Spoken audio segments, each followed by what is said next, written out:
ఆనంద్ మహేంద్ర చేసిన ట్వీట్పై ఏపీ ముఖ్యమంత్రి చంద్రబాబు నాయుడు స్పందించారు. సామాజిక మాధ్యమం ఎక్స్లో తనను ప్రశంసించిన మహేంద్రకు ధన్యవాదాలు తెలుపుతూ రీట్వీట్ చేశారు.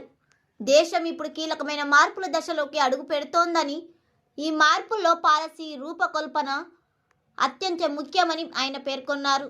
వ్యాపారవేత్తలు, ఔత్సాహికులు కొత్త అవకాశాలు సృష్టించేందుకు ప్రభుత్వం దిశానిర్దేశం చేయాల్సిన అవసరం ఉందని చంద్రబాబు వ్యాఖ్యానించారు.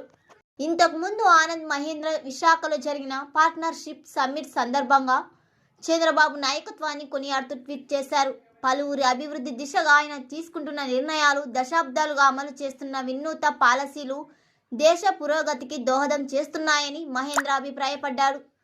వ్యక్తిగతంగా మాత్రమే కాదు, తన చుట్టూ ఉన్న వారి సామర్థ్యాన్ని కూడా పెంచగల నాయకుడని చంద్రబాబేనని మహేంద్ర పేర్కొన్నారు. ట్వీట్కు ప్రతిస్పందనగా సీఎం చంద్రబాబు రీట్వీట్ చేసి కృతజ్ఞతలు తెలిపారు.